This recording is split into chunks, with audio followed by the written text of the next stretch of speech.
Buenas noches a todos, bienvenidos a mi canal, La Osana en Excelsis. Hoy tengo un invitado muy especial, Dante Urbina. Muchos de ustedes lo conocen y para los que no lo conocen les voy a hacer una mini introducción a quién es Dante Urbina. Y de nuevo, es un placer y un gusto tenerlo en mi canal.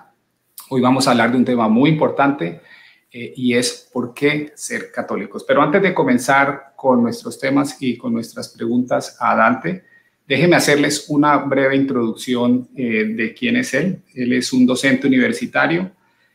Fue seleccionado luego de un competitivo concurso internacional entre los mejores jóvenes investigadores del mundo para participar en la reunión de premios Nobel de Economía en Alemania. Desde muy jovencito empezó a escribir libros. Algunos de sus libros son bestseller. Entre ellos está Dios existe, que lo escribió en 2016. Dios sí existe en 2017 y ¿Cuál es la religión verdadera? En 2018, todos los cuales han estado en el top 10 de los más vendidos en su categoría en Amazon. Dante es un autor reconocido a lo largo de toda Latinoamérica. Ha dado decenas de conferencias sobre diversos temas en espacios académicos de Perú, México, España, Colombia, Argentina y Alemania. Yo lo conocí porque lo vi en un programa hablando sobre la economía y el tema del liberalismo, hablando sobre la posición de la Iglesia Católica al respecto. Entonces, Dante es muy polifacético en ese sentido y además ha participado de varios debates frente a ponentes de relevancia como Gabriel Zanotti, director académico del Instituto Acton, Nureddin Cueva, presidente de la Asociación Islámica de Sufismo en el Perú, Luis Arbaiza, representante de la Asociación Peruana de Ateos, y Julio César Clavijo, el teólogo universitario más influyente de habla hispana, entre otros. Al presente es conductor del programa Respuestas Apologéticas de HM Televisión en España, blogger de Infocatólica y cofundador de la Escuela de Apologética de ASM, discípulo, apologista, servidor y misionero de los Estados Unidos. Entonces, como vemos, Dante es una persona con una hoja de vida bastante interesante, muy completa, pero quizás, y la razón fundamental por la que lo invité aquí es porque es un gran católico. Y hoy quiero aprovechar el tiempo que Dante va a estar con nosotros para que hablemos exactamente qué es lo que a Dante lo atrae del catolicismo, cuáles son las razones y cuál es la lógica de ser católico. Entonces, Dante, bienvenido. Te pido que te presentes a ti mismo y vamos a empezar con una serie de preguntas y respuestas y especialmente tocando este tema de por qué ser católico. Pero si nos quieres contar un poquito acerca de dónde vienes. Yo particularmente vengo y me convertí en la fe católica después de estar casi más de 2 décadas en Movimientos Nueva Era, pero sé que tu pasado es distinto y vienes de un mundo distinto y la forma en cómo llegaste al catolicismo. Entonces, si nos das una pequeña introducción al respecto. Muchas gracias, Hugo, por la invitación. Estoy muy contento de estar en tu canal. Pues estamos entre amigos. En poco tiempo nos hemos vuelto muy amigos con Hugo. Y Santo Tomás de Aquino, en la Suma Teológica, examinando la cuestión del amor de amistad, pues se pregunta cuáles son las causas de esto. Y entre una de las causas, Santo Tomás apunta a la semejanza. Y efectivamente, cuando, por ejemplo, a nosotros nos gusta mucho un tipo de música y encontramos una persona que es un apasionado de ese tipo de música, rápidamente nos hacemos amigos, en poco tiempo. O si uno le gusta un cierto género literario y es muy apasionado de ese género literario y de repente encuentra a alguien que también está muy apasionado por ese género literario, rápidamente se forma amistad. Entonces, en el caso de Hugo y mío, ha sido la pasión por la apologética católica en específico y la fe católica en general. Nosotros amamos mucho la fe católica. Y esto es algo que nos viene por gracia, es un regalo muy especial que nos ha dado Dios porque nosotros andábamos por otro lado. En el caso de Hugo, como él ya ha comentado y he visto en el testimonio que él comenta en su canal, estaba por el lado de la nueva era. Y luego de eso llega el catolicismo. En mi caso, yo soy un converso desde el ateísmo. Entonces, nosotros tenemos un gusto especial por la fe católica porque al ser conversos, por gracia de Dios, se nos da un ingrediente que es el ingrediente más importante para que uno deguste una comida. Si de verdad quieres comer bien, el ingrediente más importante de todos es el hambre. Si tienes mucha hambre, entonces vas a llegar a devorar la comida. Y claro, en el caso nuestro, como nosotros hemos estado lejos de la fe católica, al llegar a ella o al volver a ella, lo que nosotros encontramos es algo maravilloso, una riqueza teológica, intelectual, espiritual, devocional, muchas áreas. Entonces nos genera un impacto importante porque nosotros podemos hacer el contraste de lo que significa vivir sin la fe católica y vivir con la fe católica. Y en la medida en que nosotros, siendo conversos, tomamos la fe católica como una decisión muy consciente y una decisión costosa porque nos implica cambiar cosas, no solo de lo que hacemos o tenemos, sino de lo que somos. Es un cambio de lo que uno es, un proceso de conversión de este tipo, pues implica que nos tomamos la fe católica muy en serio. Y en ese sentido, yo me trazo claramente como objetivo que una de las cosas que yo tengo que hacer es ayudar a los propios católicos a que amen su fe, a que conozcan su fe, a que descubran su fe. Para mí es una maravilla, siendo yo no católico, desde un ateísmo anticatólico, llegar a ser católico y descubrir eso, pero lo que me encuentro es muchas personas que nunca han pasado por un proceso de estar lejos de la iglesia o en contra de la iglesia, sino que están en la iglesia, pero no tienen suficiente conciencia de la maravilla que hay allí. Entonces yo creo que hay que predicar bastante también a los propios católicos. Para dar un resumen breve de mi camino, como me pedía Hugo, pues a ver, yo básicamente llego a un estado de una soberbia muy grande por causa de la acumulación de conocimientos. Y en ese contexto es como que mi vida era una dinámica de pisotear o humillar a los demás, a grandes y pequeños. O sea, yo no me medía de qué tan grande fuera el que tenía frente a mí o qué tan pequeño, simplemente era pisotear a todos. Y esto me lleva a una conciencia de que al final de cuentas hay un problema doble. Uno, que estoy absolutamente solo. Dos, que mi vida no tiene sentido. En consecuencia, digo, voy a darle un sentido a mi vida y el sentido de mi vida va a ser buscar la verdad y encontrarla. Y para encontrar la verdad, primero tengo que destruir la mentira. Y la mayor mentira de todas es la Iglesia Católica. Esa fue la premisa de la que partí. Y realicé un proceso de investigación bastante amplio, bastante intenso, en áreas de filosofía y teología, ver diferentes corrientes para destruir intelectualmente el catolicismo. Eventualmente ese camino me termina llevando a encontrarme, principalmente de la mano de Santo Tomás de Aquino y conducido por la gracia de Dios inmerecida, a que aquella verdad que yo buscaba estaba en la Iglesia Católica, donde yo pensaba que estaba la mayor mentira de todas, estaba la gran verdad que yo buscaba. Y así es como llegué a la fe. O sea que tú tuviste una experiencia similar y creo que lo has manifestado. La razón por la que quizás, como dice Dante, hemos hecho una tan buena amistad es por el hecho de que ambos estuvimos deambulando sin, comiendo migajas, por decirlo así, y llegamos al banquete, ¿cierto? Y ese banquete es para nosotros definitivamente la Iglesia Católica y somos intensos en nuestra defensa de la Iglesia Católica, vehementes, pero es por el mismo deseo de que otras personas puedan tener acceso a este banquete, ¿cierto? Y que dejen de comer de las migajas. Entonces, yo creo que definitivamente eso es lo que nos une y como se dan cuenta, Dante viene de un camino, viene del ateísmo y fue transformado.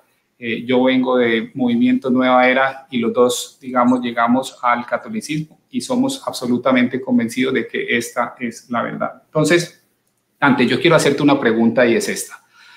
Una de las cosas que tanto tú y yo, de la cual carecíamos, era un magisterio, ¿cierto? Una autoridad en el tema de la enseñanza, una fuente que puede enseñar con autoridad. ¿Cuál es tu entendimiento del magisterio y por qué eso hace distinto al catolicismo de, digamos, de otras iglesias, como por ejemplo la iglesia ortodoxa o incluso el protestantismo? ¿Por qué es importante para ti el magisterio?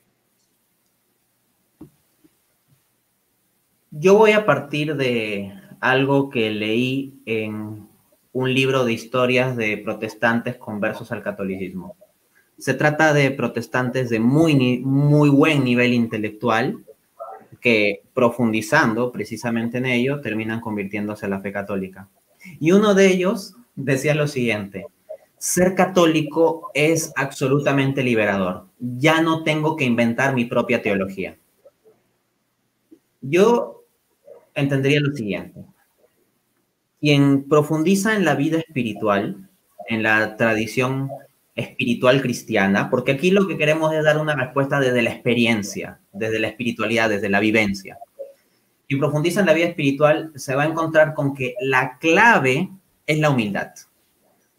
Cuando uno dice, Señor, no soy nada, ahí es donde el Señor puede hacerlo todo. La humildad es lo que hace que Dios pueda construir, porque cuando nosotros vivimos en la soberbia, entonces nosotros queremos construir por nosotros mismos, con nuestra propia inteligencia, con nuestras propias capacidades, con nuestras propias ideas y teorías. Y Jesús puso un énfasis especialísimo en la humildad. En Mateo capítulo 11, Jesucristo dice: te alabo, oh Padre, que has revelado estas cosas a los sencillos y humildes. Y también dice en el mismo capítulo: imítenme a mí, que soy manso y humilde de corazón. Jesús podría haber dicho: imítenme que soy casto, imítenme que soy muy sabio, imítenme que soy un gran predicador. O sea, Jesús tenía todas las virtudes, pero en las que específicamente nos pidió que lo imitemos es la humildad. ¿A qué quiero ir con esto? Que lo más coherente en línea con esto que podría hacer Dios respecto de nuestros intelectos para la fe es establecer un magisterio. Porque un magisterio implica una instancia de definición de doctrina externa a mí, y frente a la cual, si yo le reconozco autoridad, tengo que dar mi asentimiento de fe. Ese asentimiento de fe es la humildad del intelecto. Así de simple.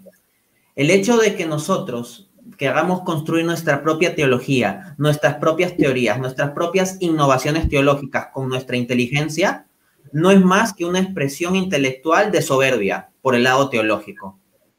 En consecuencia, si lo vamos a poner en términos espirituales, la construcción de innovaciones teológicas con la interpretación particular que cada uno pueda tener de la Biblia es el problema. Es la soberbia, consciente o no consciente, pero manifestada.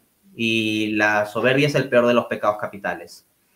En cambio, cuando el intelecto asiente a lo que enseña una instancia que reconoce como superior y protegida por Dios, como el magisterio, lo que tenemos ahí es un ejercicio de la humildad. Y eso es en general lo que uno puede encontrar si examina quiénes son los que quieren hacer reformas de la Iglesia Católica rompiendo con el magisterio de la Iglesia, y quiénes son los que buscan mejorar la Iglesia sin romper con el magisterio.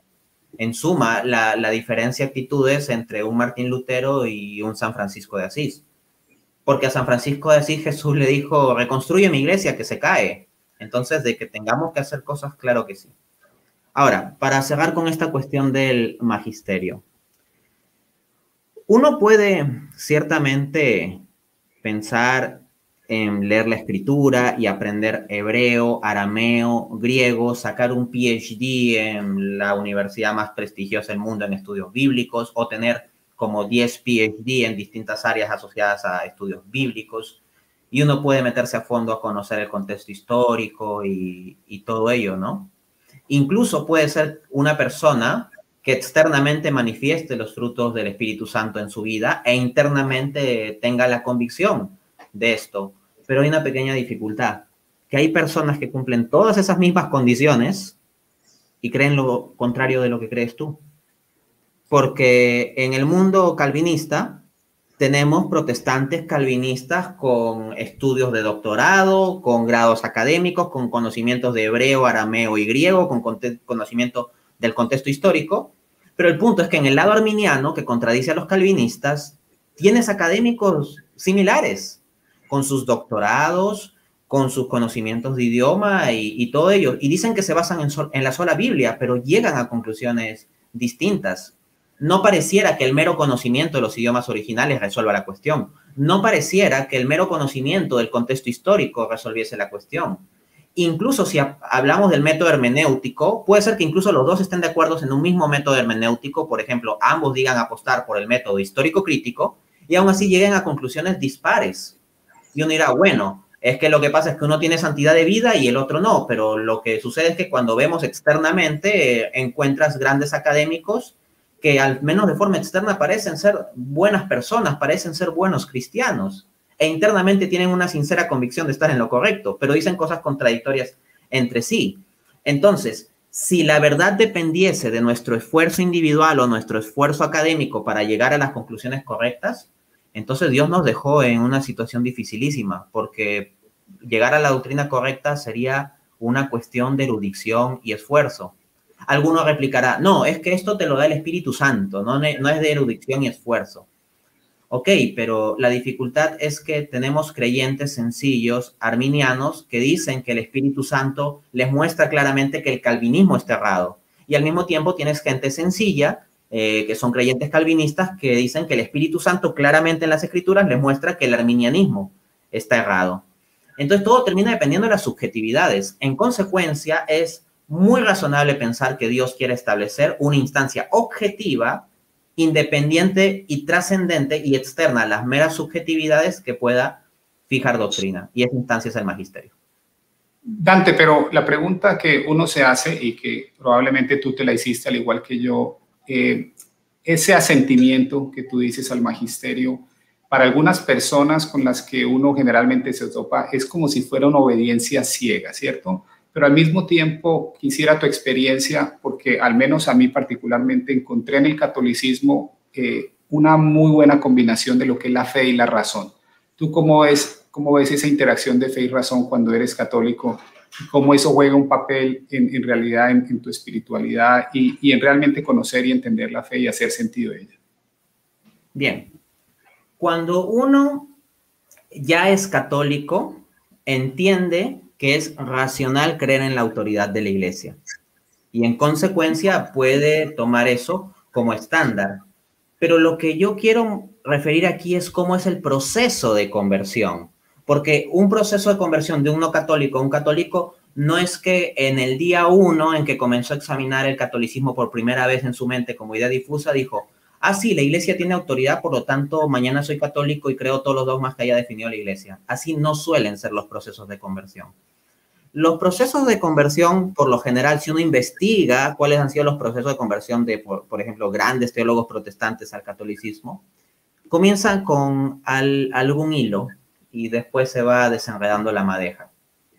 Comienza con algún tema, el tema de la Eucaristía o alguna cuestión sobre la Virgen María, o alguna cuestión sobre el papel de la tradición, o problemas con la doctrina de la sola escritura, etcétera, etcétera. Entonces, normalmente lo que sucede con el estudioso, intelectual o académico no católico es que ve a las doctrinas católicas como erradas y falsas. Pero de repente comienza a examinar alguna de ellas más a fondo y se encuentra con que tiene más sustento del que eventualmente esperaba.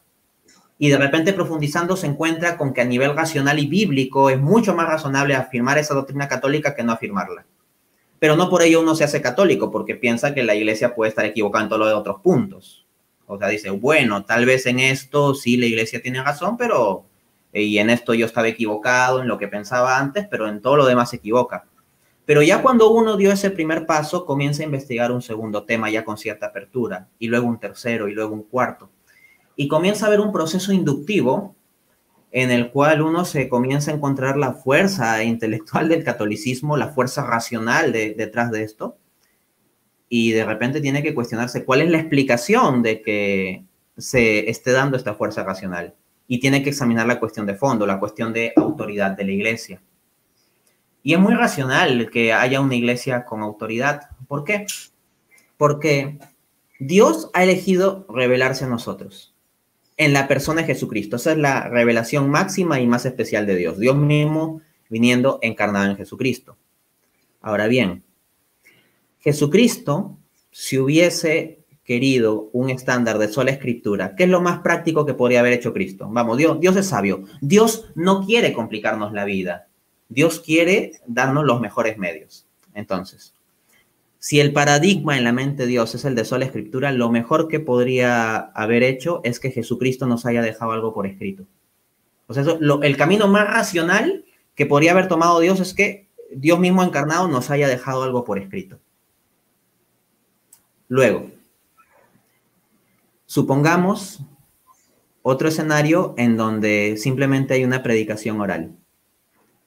No, Jesús no nos deja nada por escrito, pero tampoco hay una iglesia autoritativa y vinculante para definir doctrina. ¿Qué es lo que sucedería? Que absolutamente cada persona o grupo que saque su propia interpretación de lo que dijo Jesús podría proclamarse como el verdadero y legítimo cristianismo. Y lo que tendríamos sería entonces una multiplicidad de cristianismos y reinaría la confusión. Entonces Dios estaría estableciendo las cosas de modo tal que todo sería dejado en mucha confusión. No sería para nada fácil identificar cuál es la verdad en medio de todo eso. Entonces, la misma razón nos lleva a pensar que lo más racional, lo más razonable, es que Dios haya establecido una instancia objetiva, externa, visible, de determinación de doctrina. Y ese es el magisterio. Ahora bien, en cuanto a la relación entre la fe y la razón, como dice Santo Tomás en los mismos inicios de la Suma Teológica, la gracia no destruye la naturaleza, sino que la supone y la perfecciona. Entonces, nosotros, como todos seres humanos, somos animales racionales y tenemos la razón. La fe no es contraria a la razón. La fe tiene elementos suprarracionales en el sentido de que pueden estar más allá del mero alcance de la razón natural en condiciones humanas normales, pero no son elementos irracionales. Ninguna proposición de fe es contraria a la razón.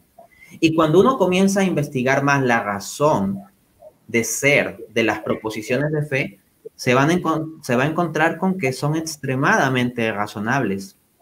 De hecho, si yo me convierto al catolicismo, es fundamentalmente por mi compromiso por buscar lo más racional, lo más razonable. Al familiarizarme yo con la Suma Teológica de Santo Tomás de Aquino, lo que yo encuentro es un sistema donde fe y razón se armonizan de modo excelente. No es que simplemente sirva la filosofía de Santo Tomás, lo que yo encuentro es una continuidad armónica entre la filosofía y la teología de Santo Tomás, entre el entendimiento que Santo Tomás tiene sobre la razón y el entendimiento que tiene sobre la fe. Y esto es la teología católica. Por algo Santo Tomás es el más importante de los teólogos católicos. Entonces, no se trata de despreciar la razón, sino apreciarla al punto de permitir que esta razón reciba el regalo más bonito que le quiere dar Dios, la fe. Porque lo que hace la fe sobre la razón es elevarla. Cuando uno razona desde la fe, es como cuando uno mira, pero desde lo alto. Por ejemplo, si yo veo un parque parado frente al parque, un poco los árboles me tapan la visión y ni siquiera llego a captar todo el parque.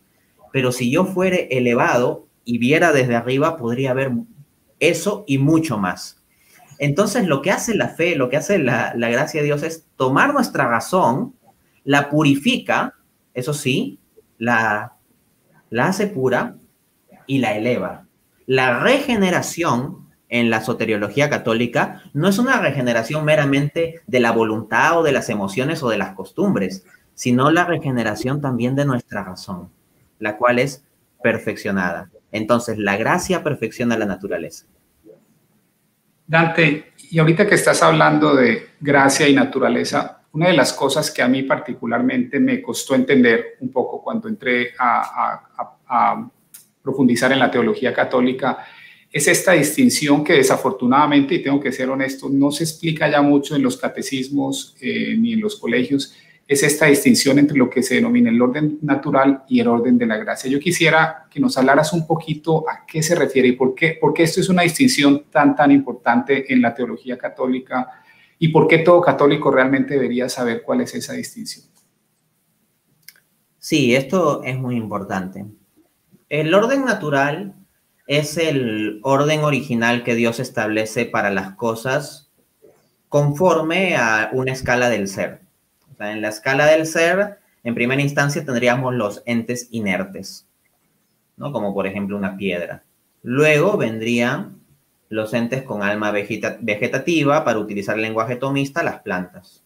En una escala más allá tendríamos los entes con alma sensitiva, que serían los animales. Y luego ya estaría propiamente el alma espiritual o racional, que es la del ser humano. Por encima de la naturaleza humana, que el ser humano sería una unidad sustancial de cuerpo y alma espiritual, estarían los ángeles, que son espíritu puro. Y que en los ángeles también se pueden ver diversas divisiones y todo ello. Y en última instancia, pero ya con una trascendencia, Dios. Entonces, por el orden de la naturaleza, los seres humanos somos inferiores a los ángeles. Pero por el orden de la gracia, los seres humanos podemos llegar a ser superiores que los ángeles. Porque el orden de la gracia ya se asocia a la santidad. Y un ser humano puede superar en santidad a un ángel. Por la gracia de Dios, por el regalo que da Dios. Y si nosotros nos ceñimos a la Escritura, la Biblia de alguien dice que es llena de gracia, de la Virgen María. Entonces, en el orden de la naturaleza, la Virgen María es pues una mujer muy, muy sencillita, y cuando se le apareció el ángel, pues una adolescente muy probablemente de familia pobre, en el siglo I, en una sociedad en condiciones económicas deficientes, etcétera. O sea, en el orden de la naturaleza es muy poca cosa, es muy humilde, por utilizar ese término. Pero en el orden de la gracia, pues Dios ha querido hacerla a ella llena de gracia. Y en ese sentido los católicos decimos que María es reina de los ángeles. En el sentido de que ella, por gracia, tiene primacía por sobre todos ellos. Ahora bien, nosotros, en el orden de naturaleza en que vivimos, tenemos una dificultad: el pecado. Toda naturaleza viene de Dios y por lo tanto es buena, porque lo que hace Dios es bueno. Ahora, nosotros, por nuestro libre albedrío, cometemos pecados actuales, pero al mismo tiempo, la primera pareja humana generó una dificultad inicial que afecta al género humano. Esa dificultad inicial, que eso es un eufemismo, es el pecado original. Y lo que sucede es que el hombre, en su estado natural, en que es creado en el estado de integridad, pues tiene una naturaleza humana perfectita, salida recién del horno de las manos de Dios, y con el regalo de una gracia santificante especial, ahí en comunión con Dios. O sea, ya hay un regalo sobrenatural. Pero ¿qué se nos dice en la Escritura? Que Adán y Eva estaban en el paraíso, un paraíso terrenal. No estaban en el cielo en una visión beatífica con Dios, ojo, sino estaban en un paraíso terrenal. Podían tener una cierta comunión con Dios, eso sí, y había una comunión especial con Dios, pero no tal cosa como la visión de la esencia de Dios, la visión beatífica en el cielo. Ellos no tenían ese carácter especial de conexión. Entonces, en el orden natural, ¿qué es lo que le corresponde al hombre? Al ser humano le corresponde una felicidad por orden natural en una especie de paraíso terrenal. Punto. Y el hombre malogró las cosas. Cayendo en el pecado original, rompe esa armonía inicial de su naturaleza en estado íntegro. Entonces, nosotros que ya estamos afectados por el pecado original, tenemos la concupiscencia, que implica una cierta tendencia hacia el desorden y hacia el mal. Pero ya San Agustín decía: oh feliz culpa, que nos mereciste tan gran redentor. ¿Por qué? Porque nuestra naturaleza se dañó y nosotros estamos en una condición humana, pues con esa tendencia al pecado, ¿no? Nuestra naturaleza ha sido herida. Pero la reparación que genera la gracia no meramente nos restituye a la instancia original, porque la gracia sobrenatural de Cristo, no nos restablece meramente al orden natural de que si creemos en Cristo viviremos en un paraíso terrenal.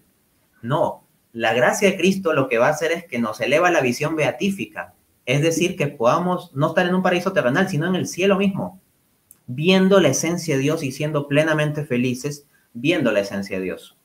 Entonces, en este orden de cosas, el orden natural implica el cuerpo del ser humano, su alma y lo que sale de las manos de Dios. Lo que es el pecado y la concupiscencia, más bien eso es una distorsión o desviación de la naturaleza, no es propio del orden natural, es parte de la condición humana, pero no de la naturaleza humana en sí misma, porque la naturaleza humana es dada por Dios. Pero el orden sobrenatural es algo mucho más bonito, sobreabunda la gracia, porque el regalo de la gracia nos permite acceder a la vida sobrenatural de Dios. Y eso es un regalo mucho más especial. O sea que una de las cosas que a todos nos pasa, ¿no? Estamos en este mundo, es mundo natural, están nuestros sentidos, entendemos el mundo y lo procesamos a través de nuestros sentidos, y lo que nos pasa a todos es que es muy fácil establecer solamente metas terrenales, ¿cierto? Enfocarnos en nuestros objetivos personales, profesionales, familiares, y olvidarnos un poquito de eso que tú explicas también acerca del orden sobrenatural. Hay un concepto cuando yo llegué y me volví católico y me lo topé cuando empecé a leer a Santo Tomás de Aquino, y es esta idea de la visión beatífica. Entonces yo quiero que nos cuentes un poquito, porque una de las cosas es que si nosotros estamos enfocados en el orden natural, ¿por qué nos desenfocamos de cuál es el objetivo en el orden sobrenatural? Y creo que esa idea de la visión beatífica, al menos a mí particularmente, me ayudó a poner parte de mis energías en cumplir esa meta sobrenatural, que es un regalo de Dios al final, pero donde podemos colaborar con nuestro libre albedrío a esa gracia de Dios. Pero quisiera un poquito que tú, en tu conocimiento, nos ilustres acerca de qué es realmente a lo que se refiere Santo Tomás de Aquino con respecto a la visión beatífica y por qué es tan importante para todo católico. Sí, eso que mencionas de la importancia de tener muy claro de lo que es la visión beatífica, ese orden sobrenatural al cual podríamos acceder para poder avanzar mejor, con más ánimo en nuestra vida cristiana, es algo que Pablo todo el tiempo tenía en mente. Si uno lee las cartas de Pablo, uno encuentra con que Pablo constantemente hace referencia a la gloria que vendrá, a la vida eterna, a estar con Cristo, etc. Y siempre pone eso como incentivo para que nosotros en nuestra carrera cristiana corramos, para que corramos la carrera de la fe. Entonces San Pablo pone la analogía del atleta, se la pone a Timoteo, o pone la analogía de la carrera, o dice que él mismo tiene que disciplinar su cuerpo.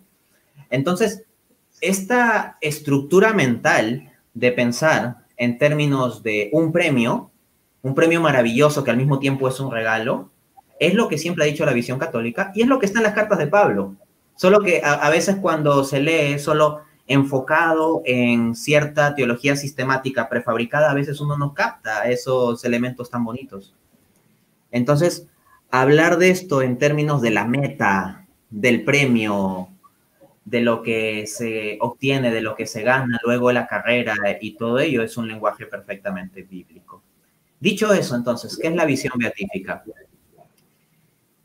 En cierto modo, la respuesta que se puede dar es que no se puede dar una respuesta plena. ¿En qué sentido? Si yo pudiera transmitir en meras palabras lo que es la visión beatífica, sería absurdo. ¿Por qué? Porque la visión beatífica es la máxima felicidad posible, el máximo premio posible, es ver la esencia de Dios en sí mismo. Y si yo pudiera encerrar toda la esencia de Dios meramente en unas palabras humanas y transmitirlo al 100%, así lo que tendríamos es que no sería necesario todo este discurso de Pablo sobre la carrera y llegar al final y perseverar y permanecer en la fe, porque al final ya en esta vida podríamos entender plenamente qué es la visión beatífica. Pero vamos a dar algunas señales. Como decía Santo Tomás, o como dice la filosofía de Santo Tomás, vamos a utilizar un lenguaje analógico. Todos los que están oyendo esta entrevista alguna vez han estado o están enamorados. Cuando uno está enamorado, te puedes quedar viendo a la persona amada durante varios segundos o minutos, o uno diría, la podría estar viendo o lo podría estar viendo durante horas y horas, y durante días y días y toda la eternidad, y ahí está uno enamorado, ¿no? Y entonces ese amor te hace salir de ti mismo, te hace ir hacia la persona amada y en esa contemplación ser perfectamente feliz. Y es un regresar a ti mismo en esa felicidad y luego ir a la persona y es un flujo especialísimo. Ahora bien, cualquier persona de la que ustedes hayan enamorado o estén enamorados, pues es una persona limitada, es una persona imperfecta, es una persona que tiene errores, una persona que no tiene todas las virtudes. Pero si uno puede llegar a tener ese tipo de sensación tan especial, si uno puede llegar a tener ese gusto de felicidad con una persona de esas características, ¿cómo no será un enamoramiento, hacia una vivencia plena de contemplar enamorado a un ser que tiene todas las virtudes, todas las perfecciones, todo el bien, que no se acaba, que no tiene límite? ¡Wow! Entonces, toda esa felicidad que uno siente estando enamorado, pues la visión beatífica es eso elevado al infinito. Luego, todos ustedes tienen alguna comida favorita. Piensen en su comida favorita. Piensen cuando la degustan. Esa comida es un bien, es algo bueno, es parte de lo bueno que ha creado Dios. Como dice Romanos 14:14, no hay nada que sea impuro en sí mismo. Entonces, uno disfruta de un bien limitado como una comida. Y wow, ¿cómo se siente cuando come su platillo favorito? Pues bien, Dios es el bien ilimitado. Y como establece Santo Tomás, Dios, al ser el bien ilimitado, entonces será absolutamente apetecible. O sea, si los bienes limitados ya son en sí algo apetecibles, el bien máximo será absolutamente apetecible. Entonces, esa sensación de felicidad cuando comes tu comida favorita, bueno, la visión beatífica es eso a la potencia infinito. Otra idea.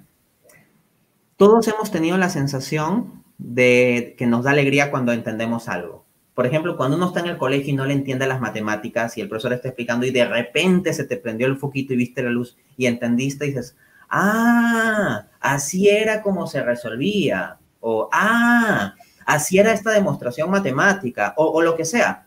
Cuando nosotros comprendemos algo que nos interesa, de repente es como una sensación de, ah, así era, una sensación de plenitud, una sensación de alegría. Y eso solo porque comprendes una verdad específica. Por ejemplo, cuando a mí se me hizo la demostración matemática de que los ángulos internos de un triángulo tienen que sumar 180, yo lo vi y dije, ah, tiene una razón de ser, es como una cierta alegría, ah, así es. Pues bien, si esa alegría te da por comprender una verdad tan limitada, ¿cómo no será la alegría por comprender la fuente de toda verdad y la que es la verdad absoluta y plena en sí misma? Entonces, con lo que yo estaría trabajando en esta respuesta es con unas vías para tratar de intuir lo que será la visión beatífica, una felicidad absoluta. Yo creo que aquí nos queda un poquito como tarea a todos nosotros católicos en empezar a pensar en esa visión beatífica como nuestro objetivo real en esta vida. Y si bien vamos a tener unos objetivos personales, laborales, nunca podemos perder de vista que este es realmente la razón de ser y el gran regalo que Dios nos ha dado. Entonces, muchísimas gracias, Dante, porque creo que nos aclara muchísimo en un punto que no se explora mucho, pero tú lo has dicho, es el punto más importante. ¿Por qué? Porque está hablando de la felicidad y de la felicidad eterna. Entonces, ese es un punto muy, muy importante y te agradezco que hayas profundizado en esto.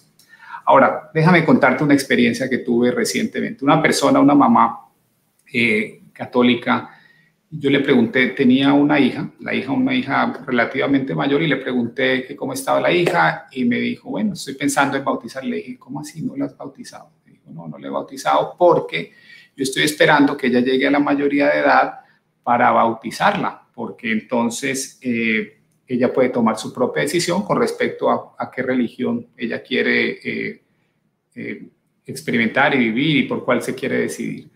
¿Cuál sería tu respuesta a por qué uno debe bautizar a sus hijos desde lo más pequeño, desde lo más chiquitos posible? ¿Cuál es la razón por la que nosotros los católicos hacemos y tenemos esa práctica? ¿Por qué es importante? Bien, uno podría armar una respuesta con toneladas de citas bíblicas y patrística, ¿no? Pero aquí mi objeto es responder por qué ser católico fundamentalmente desde la vivencia. Yo he tenido la gran bendición de poder ser padre y Mi hijita María Victoria nació en concreto el 13 de mayo. Le pusimos María Victoria en honor a la Virgen, de la Victoria de la Virgen María.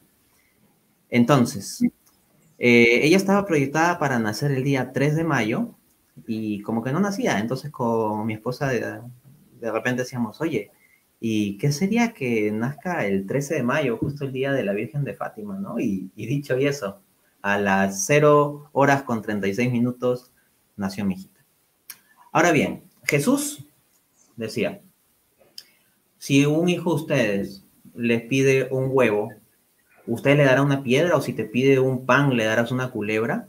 Con cuánta más razón vuestro Padre que está en los cielos, entonces no dará el Espíritu Santo a quienes se lo piden. Pues bien, esto es interesante porque la gente no pide permiso para meter a sus hijos al colegio. Y en el colegio les enseñan un montón de cosas. Y les enseñan historia. Y cuando les enseñan historia, les enseñan un enfoque muy específico de cómo han sido los eventos históricos y les cuentan un montón de mitos y todo eso. Pero nadie se pone a pensar, bueno, yo no sé si mi hijo se educará o no se educará. Dejaré que libremente él elija si es que él quiere educarse. La gente no piensa así, simplemente los matricula en el colegio, punto. Sí. Al mismo tiempo, la gente no se pone en dirimir, bueno, es una persona libre, entonces él debe poder elegir entre si quiere comer dulces, si quiere comer frituras, si es que quiere comer vegetales, etc. Así que yo no tengo por qué imponerle. No, uno no se pone a dirimir de ese modo, sino que simplemente busca dar la mejor comida a sus hijos. Entonces, si nos preocupamos tanto de dar lo mejor para el cuerpo de nuestros hijos, esto es, la comida, y buscamos la mejor comida, es un absurdo que no nos preocupemos en dar lo mejor para su alma. Y claro, ahí la objeción es, sí, pero es que tiene que decir por sí mismo. Pero es que ¿acaso no se nos enfatiza tanto a los católicos que la salvación es por gracia? Pues ahí está, se trata de una gracia, se trata de un regalo. Por ejemplo, a mi hijita le traen una muñeca hace un tiempo y yo no digo, no, usted no puede venir a traer este regalo porque tiene que esperar a que mi hija tenga la razón suficiente para decidir si ella quiere aceptar o no aceptar un regalo de muñeca o comprometerse con esos roles de género implicados en que le regalen una muñeca.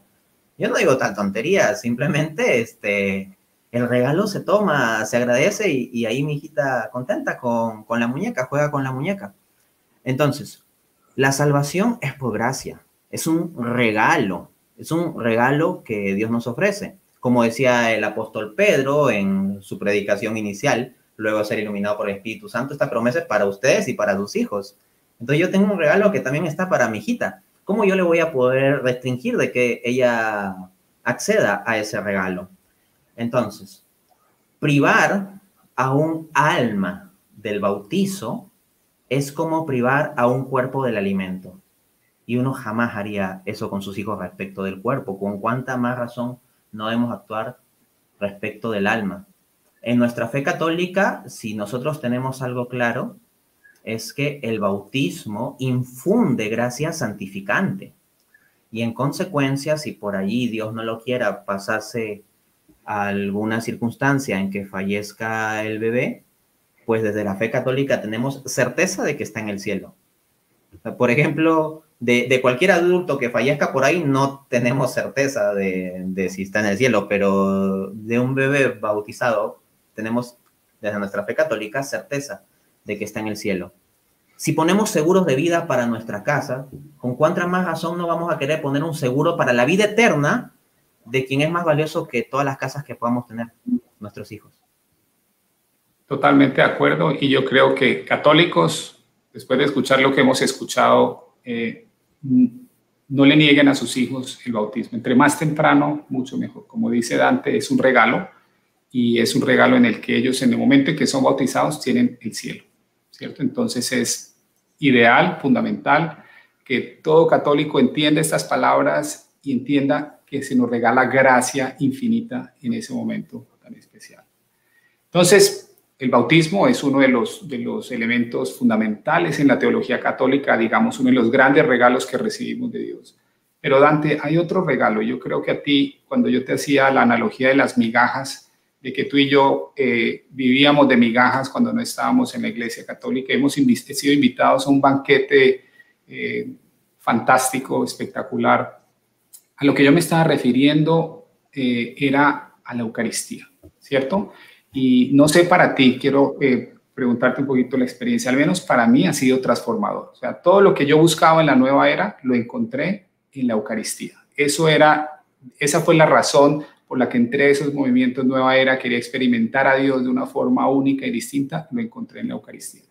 ¿Cómo ha sido para ti, Dante? Y explícanos por qué la Eucaristía es tan importante, digamos, es el centro, la cima de la vida católica. ¿Por qué esa trascendencia a la Eucaristía y cómo deberíamos mirarla? Bien.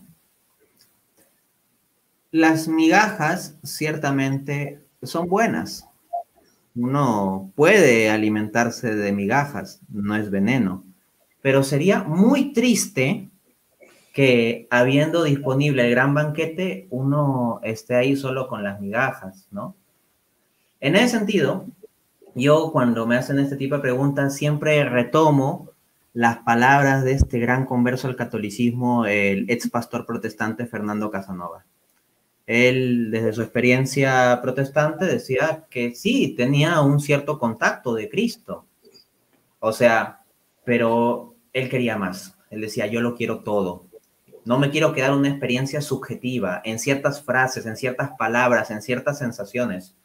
Porque tú puedes leer la palabra, pero comer la palabra en el sentido máximo, eso es mucho más grande.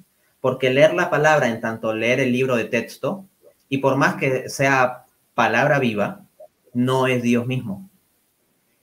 En cambio, en la Biblia, el término la palabra tiene un significado mucho más excelso. El logos, el verbo era Dios. El verbo estaba con Dios y el verbo era Dios. Y el verbo se hizo carne y habitó entre nosotros. Ahora bien, el verbo se hizo carne y habitó entre nosotros, pero ¿cuándo habitó entre nosotros en carne? En el siglo I. Entonces, uy, qué mala suerte tengo que nació en el siglo XX, a finales del siglo XX, no estuve en el siglo I. Entonces, ese verbo que se hizo carne, pues yo lo tengo en unos registros históricos y lo puedo experimentar espiritualmente en mi vida, en mi interior, en mi sensación, puedo tener ideas conforme a eso, pero no llego a tener la plenitud de esa palabra hecha carne. Qué mala suerte. Felizmente, no hay tal escenario de mala suerte porque Jesucristo dijo, Mateo capítulo 28, y yo estaré con ustedes todos los días hasta el fin del mundo. Y ese yo, ese que dijo yo, estaba ascendiendo ahí con todo y su cuerpo. No era simplemente un espíritu etéreo que estaba ascendiendo. Ese que dijo yo tenía su cuerpo, sangre, alma y divinidad.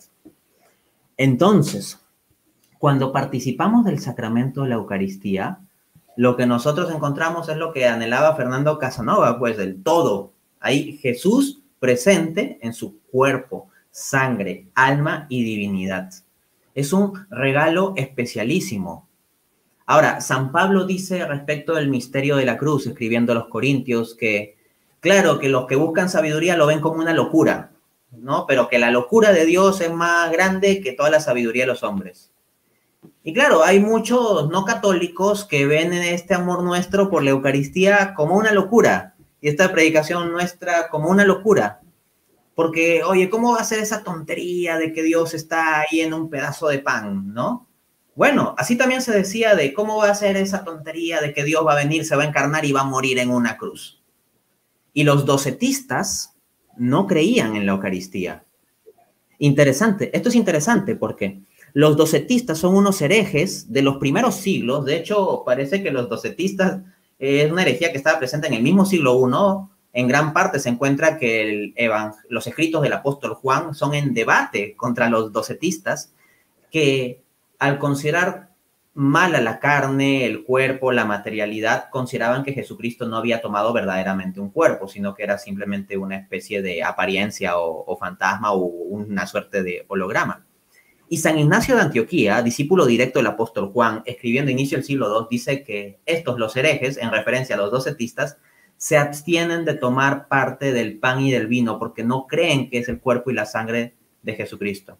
Entonces, el misterio de la Eucaristía, el misterio de la transustanciación, no es más que una extensión maravillosa del misterio de la encarnación. Es eso, o sea, Jesucristo hasta tan loco de amor que ese Dios loco de amor inventa esas locuras de amor, pero esas locuras que son más sabias que toda la sabiduría humana, incluida los discursos de los teólogos contra la Eucaristía. Entonces yo diría eso. Y para cerrar la respuesta, yo suelo plantear la teología católica últimamente con el lema todo Cristo. Todo Cristo. ¿Cómo es esto? Frente a los eslogans protestantes del solo, como solo Cristo, yo digo no, todo Cristo. ¿Cómo es todo Cristo? Yo quiero a Cristo todo. Yo quiero a Cristo con toda su palabra, con todo su mensaje, con toda la escritura. Quiero a Cristo en su cuerpo, sangre, alma y divinidad presente en la Eucaristía. Quiero a Cristo con todo y su Santísima Madre. Yo no digo, Cristo, tú entras a mi casa, pero tu mamá que se queda afuera. Eso sí, porque ella es simplemente una cristiana más. No, ella no es especial. No, yo quiero todo Cristo, incluido Cristo con su Santísima Madre. Y Cristo con su cuerpo, y el cuerpo de Cristo es la iglesia. Esas ideas de Cristo sí, iglesia no, o lo importante es que creamos en Cristo, no importa la iglesia, ese tipo de discursos, amparándose en un solo Cristo, no es la plenitud del amor a Cristo.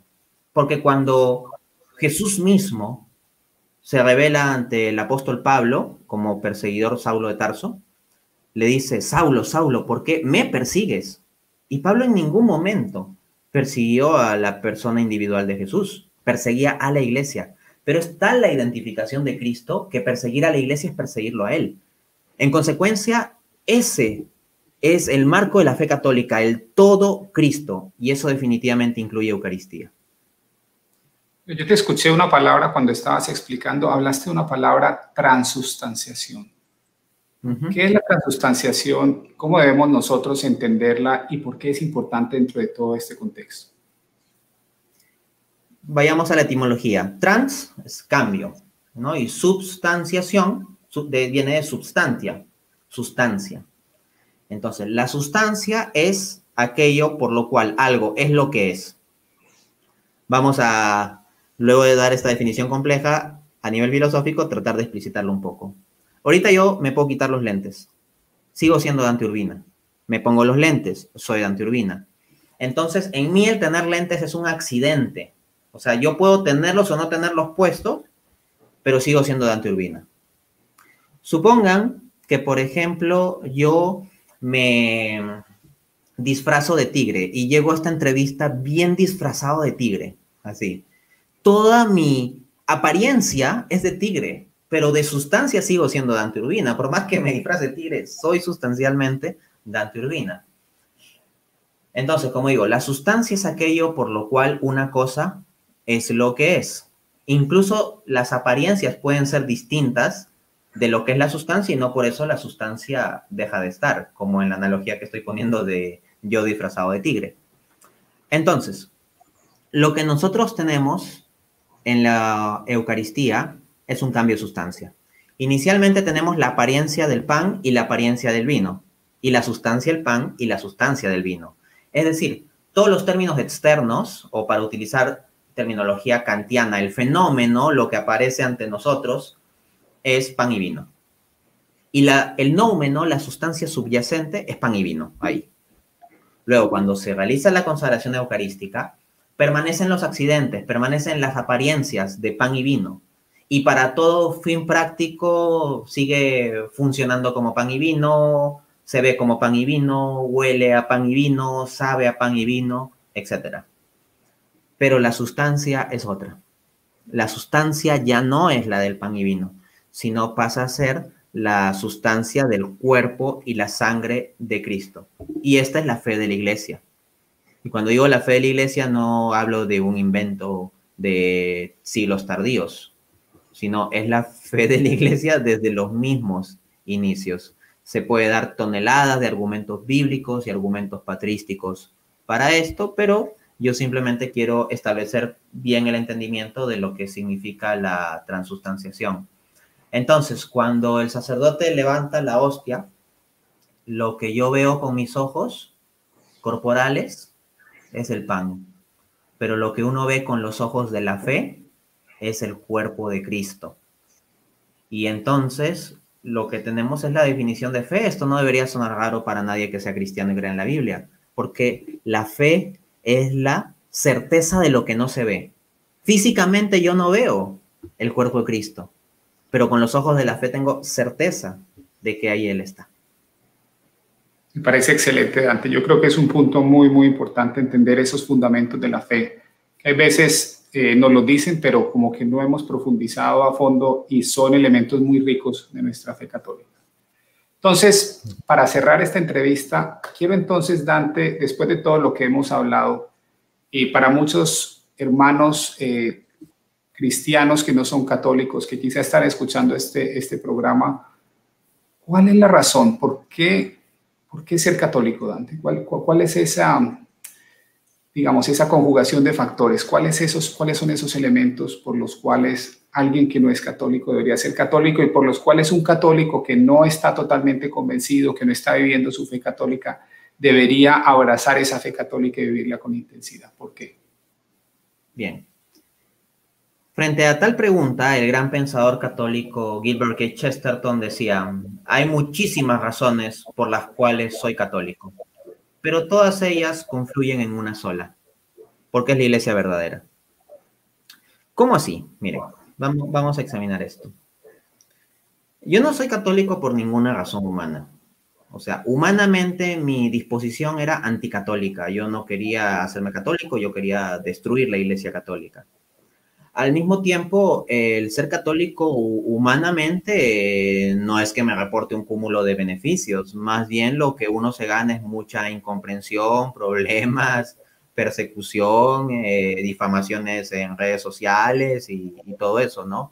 O sea, basta que hay gente que aprecia bastante mi trabajo, sigue mi trabajo y no sabe que soy católico y de repente se enteran por ahí que soy católico y comienzan a llover un montón de cosas, o sea, como si fuera absolutamente otra persona al segundo siguiente, ¿no? Y es curioso. Entonces, no es por un compromiso con la instancia humana que uno es católico, sino porque uno busca ser coherente con Dios al máximo, a nivel radical. ¿Qué implica esto?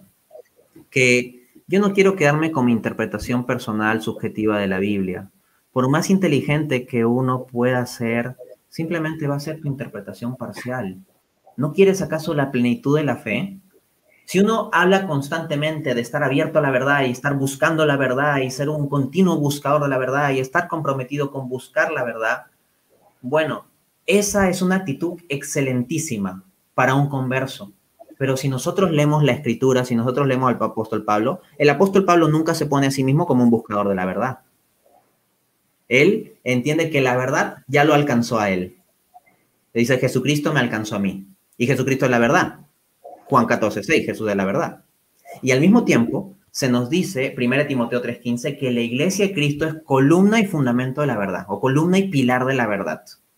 Entonces, frente a las tantas variaciones de distintas opiniones de teólogos y distintos papers filosóficos que se publican a cada rato con opiniones distintas y todos muy eruditos con sus argumentos y sus silogismos, con tantas interpretaciones disponibles de la Biblia, con tantos comentarios bíblicos de expertos que se contradicen entre sí, con el vaivén de nuestras interpretaciones subjetivas y todo ello, al final nos vamos a pasar una vida de ir construyendo nuestra verdad, nuestra teología. Y no nos vamos a pasar una vida de conocer la verdad, aceptar la verdad y vivir la verdad, porque nuestra vida es para vivir en y por la verdad, no para pasarnos eternamente buscándola. Y precisamente el magisterio implica una solución a esto. Ahora uno dirá: ya claro, pero lo que sucede es que tú crees que el magisterio es verdad. Sí, pero yo no lo creía. Yo pasé por un proceso de búsqueda. Entonces, yo lo que diría es que traten de sacar de su mente los prejuicios y con corazón y mente abierta sigan investigando. No se queden en una visión reduccionista de solo Cristo. O sea, un solo Cristo de un Cristo sin iglesia que tenga autoridad, un Cristo sin su madre, un Cristo sin su presencia real en la Eucaristía. No se queden con una visión reduccionista de Cristo. ¿Por qué soy católico? Porque yo quiero el todo Cristo, el todo completo, con absolutamente todo. Yo quiero el banquete completo. Como decía el gran converso al catolicismo, Scott Hahn, pastor protestante, ¿no? Muy formado teológicamente, se convierte al catolicismo, aunque suene duro, pero él ama mucho a sus amigos protestantes y él lo dice así: mientras los protestantes se las pasan discutiendo el menú, nosotros ya disfrutamos del banquete. O sea, en lugar de estar discutiendo las múltiples interpretaciones filosóficas, teológicas de cómo entender el cristianismo, vamos, Dios ha querido dejarnos un magisterio para que no gastemos el tiempo en esas dilucidaciones y más bien gastemos el tiempo en vivencia. Y en vivencia plena, en vivencia sin dudas, en vivencia no parcial desde nuestra interpretación particular, sino en una vivencia en comunión con la tradición espiritual de la Iglesia, con la tradición doctrinal de la Iglesia, con su magisterio. En suma, vengamos a esta que es la Iglesia, donde tenemos pues la gracia de Dios que se manifiesta en la sabiduría de Santo Tomás de Aquino, la inteligencia de San Agustín de Hipona, la caridad de la Madre Teresa, el amor por los jóvenes de Don Juan Bosco, las ansias místicas de San Juan de la Cruz, el encendido corazón apostólico de San Luis María de Montfort, la firmeza y precisión moral de un San Alfonso María Ligorio. Ahí está la multiforme sabiduría de Dios, como dice la Escritura, manifestada en la Iglesia. Entonces, ¿por qué ser católico? Por el todo Cristo. Sí, yo creo que todos nos deberíamos llevar hoy esa frase de catolicismo es todo Cristo. Lo experimentamos al 100%, ¿cierto? Lo experimentamos de todas las maneras y como tú bien decías, con su madre, lo experimentamos en la Eucaristía, lo experimentamos cuando vamos a hacer adoración eucarística y nos sentimos en presencia de nuestro Rey.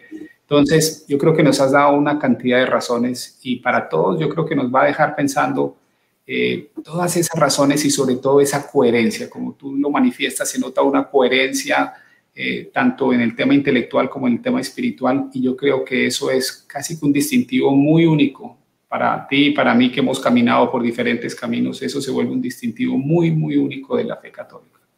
Entonces, yo quiero agradecerle a Dante, ha sido una noche muy especial donde todos aquí, católicos y no católicos, hemos aprendido unos fundamentos claves de la fe católica. Y yo quisiera, Dante, que nos cuentes en qué estás trabajando, que nos des una idea de dónde las personas pueden ir y encontrar tu material, dónde pueden conocer más de ti, cuál es tu canal, cuáles son las cosas que publicas y bueno, tienes una oportunidad para alcanzar a todas esas personas que eventualmente están interesadas en saber mucho más de tu trabajo. Bien, muchas gracias, Hugo. Bueno, toda mi información en internet está indexada bajo mi nombre, Dante A. Urbina, lo ponen así y les va a salir. En específico, lo que tengo es una página web, www.danteaurbina.com. Van a encontrar referencia a los libros, varios artículos que he escrito, entrevistas, conferencias, diapositivas, etc. Asimismo, tengo un canal de Spotify, de podcast en Spotify. Con bastante frecuencia recibo múltiples consultas de varias personas sobre diversos temas, entonces eventualmente me dije, oye, esto puede ser útil para más personas, entonces de entre todas las preguntas que yo resuelvo por audio en WhatsApp, voy a seleccionar algunas que sean particularmente de interés general y las voy a compartir. Y eso lo encuentran en los podcasts de Spotify. Hay podcasts de economía, de teísmo, de cristianismo, de catolicismo y de espiritualidad. Asimismo, les invito a mi canal de YouTube, Dante A. Urbina. Tengo al presente cerca de 170 videos. Me ayudaría bastante que con las visualizaciones de video, compartiéndolo, suscribiéndose, puedan ayudar a que este canal crezca para que este mensaje pueda llegar a muchas más personas. Asimismo, tengo varios libros publicados. Los encuentran disponibles en amazon.com, simplemente amazon.com. Ponen Dante Urbina, libros y les debe salir. Todos estos libros están en formato virtual y en formato físico, entonces es sencillo y seguro adquirirlos por ahí. Y sí, básicamente esos son los medios en los que estoy. Bueno, yo quiero recomendar el trabajo de Dante. Desde que lo conocí, para mí es el apologista, digamos, el estándar, y he aprendido muchísimo. Yo creo que todos pueden aprender de Dante, y sobre todo porque maneja una cantidad de temas. Maneja temas de economía, maneja temas de la enseñanza social de la iglesia, maneja temas de metafísica. Entonces, estoy seguro de que si ustedes van al canal de él van a encontrar muchísimas horas para nutrirse espiritualmente, para nutrirse intelectualmente. Bueno, y qué mejor dentro del contexto católico. Sabemos que es un católico fiel al magisterio de la iglesia, y creo que eso es una bendición, tener una persona como él, que podamos confiar, que podamos ir con toda la confianza y aprender de ese material, sabiendo que refleja las verdaderas enseñanzas de la iglesia. Creo que es una bendición para todos. Entonces, Dante, muchísimas gracias. Ha sido una noche muy especial. Creo que todos hemos aprendido muchísimo de ti. De mi lado queda invitarlos a todos ustedes. Vamos a empezar un curso bíblico dentro de muy pocos días para que aprendamos a ver la Biblia desde la perspectiva católica, que es una perspectiva profunda. Vamos a aprender de tipología, vamos a ver cómo el Antiguo Testamento se conecta con el Nuevo Testamento. Entonces va a ser toda una experiencia y va a ser gratis, que es lo mejor de todo. Entonces, bueno, tenemos mucho material, tienen todo el material de Dante, tienen todo el material de mi canal. Ser católico realmente tiene grandes beneficios, y bueno, yo creo que ese es el mensaje para todos ustedes. Y recordemos eso, hoy nos vamos a ir todos con esa idea de ser católicos es tener a Cristo al 100%, o sea, todo Cristo. Entonces, Dante, de nuevo, muchísimas gracias, que Dios te bendiga. Gracias por haber compartido de tu tiempo y de tu agenda, que sé que es bastante ocupada. Y esperamos, bueno, tener a Dante próximamente en otra sesión, en otra entrevista, para que podamos compartir otros temas que son de interés para la audiencia católica. Entonces, no se olviden de darle gustar a este video, de compartirlo en las redes con otras personas para que más personas puedan entender y conocer la belleza de la fe católica. Muchas gracias a todos, muchas gracias, Dante, nuevamente, y esperamos vernos muy pronto en este canal. Gracias. Así será.